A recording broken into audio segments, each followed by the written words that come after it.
somos donos de nada, mas filhos Assunto do dono. importante, falar sobre sexo, sexualidade com crianças e adolescentes. Afinal, educação vem dos pais.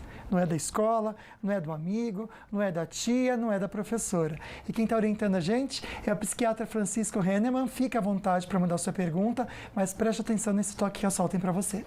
Deixa eu dar um toque para você que adora um cafezinho delicioso, super quentinho.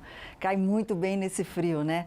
O café brasileiro tem um tipo de sabor para todos os gostos. Olha só, o tradicional, o extra forte, o superior, achocolatado, cappuccino, gourmet, em cápsulas e tem também o drip coffee. Gente, é super prático. Você passa o cafezinho na hora. Para você só, direto na xícara, em dose única. Café quentinho e saboroso como você merece.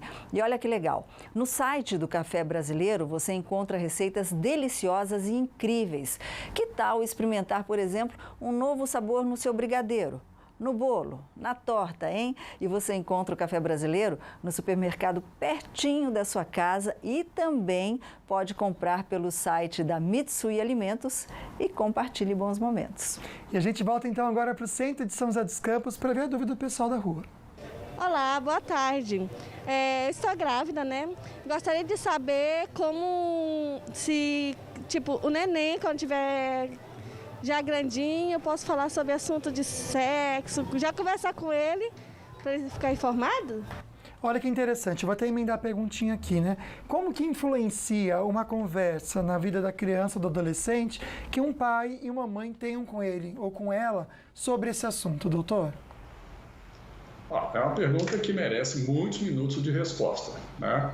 Mas assim, novamente eu vou dizer, essa senhora está grávida, né? Vai nascer um neném. A última preocupação que ela deve ter hoje é quando ela vai falar de sexo com o neném, tá? Quando o neném tiver, talvez, 1 ano, 2 ou 3, ele vai fazer alguma pergunta, tipo, mamãe, de onde vêm os nenéns? A resposta é simples, vem da barriga da mamãe. Acabou a curiosidade? Acabou. Então não tem para que se estender. Mais tarde, quando essa criança crescer mais, talvez ela tenha uma pergunta mais apropriada. Como é que o neném entra na barriga da mamãe? Né?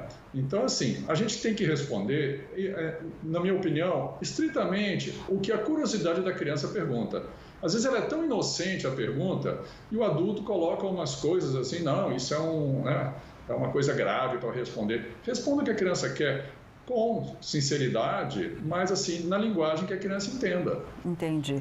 A Aline aqui no nosso Facebook, eu só vou falar o primeiro nome, ela falou assim, graças a Deus vocês estão falando sobre isso, o contrário desse querido. Porque se eu soubesse mais sobre isso na minha vida, eu não estaria passando pelo aquilo que eu estou passando. Relacionamento abusivo, aquilo que... Porque influencia muita coisa mesmo, né? Olha que interessante, um pai mandou pra gente, não quer se identificar, ele quer saber quando ocorre uma situação em que a criança presencia uma situação relacionada a sexo. Isso às vezes é até comum, né, doutor? De repente, a criança está em casa, os pais estão fazendo sexo, a criança entra no quarto, sem avisar. Sim. O que tem que ser feito? Olha, tem que ver qual é o contexto, né? O que aconteceu, se foi isso, chegou no quarto e tal. A resposta simples é o seguinte, papai e mamãe estão fazendo carinhos, né? É simples para a criança, também estou falando, não sei qual a idade dessa criança. Então, se for uma criança pequenininha, papai e mamãe estão beijando, estão se abraçando e coisa e tal. Se for uma criança maior, que já pode entender, talvez já tenha que dizer, papai e mamãe estão praticando um amor, né? Um amor mais profundo, de gente adulta.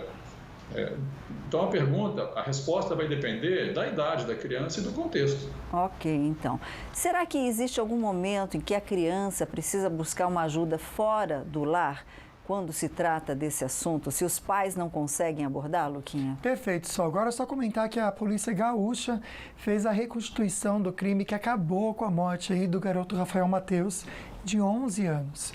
A reconstituição começou por volta das 9 da noite de ontem, em Planalto, no Rio Grande do Sul.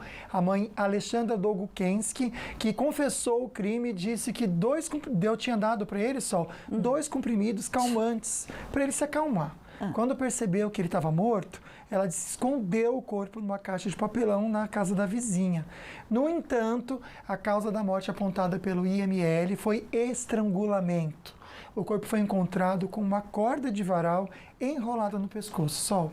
Que Deus o tenha, um anjo, né? O laudo deve sair em 30 dias, viu, Luquinha? Ela está presa, né? Não dá para entender, e que permaneça, né? ela mesma confessou. Não dá. Não dá para entender, Não dá. né? Bom, daqui a pouco a gente continua, então, nossa conversa muito franca, mas agora aquele momento tão especial de carinho, mas também de diversão. Não aguento mais essa quarentena, longe dos amigos, longe dos esquemas. Acabou o pão, só tenho farinha. Tô quase comendo lá na casa da vizinha. Quando eu der um sorriso, tu me dá um beijo.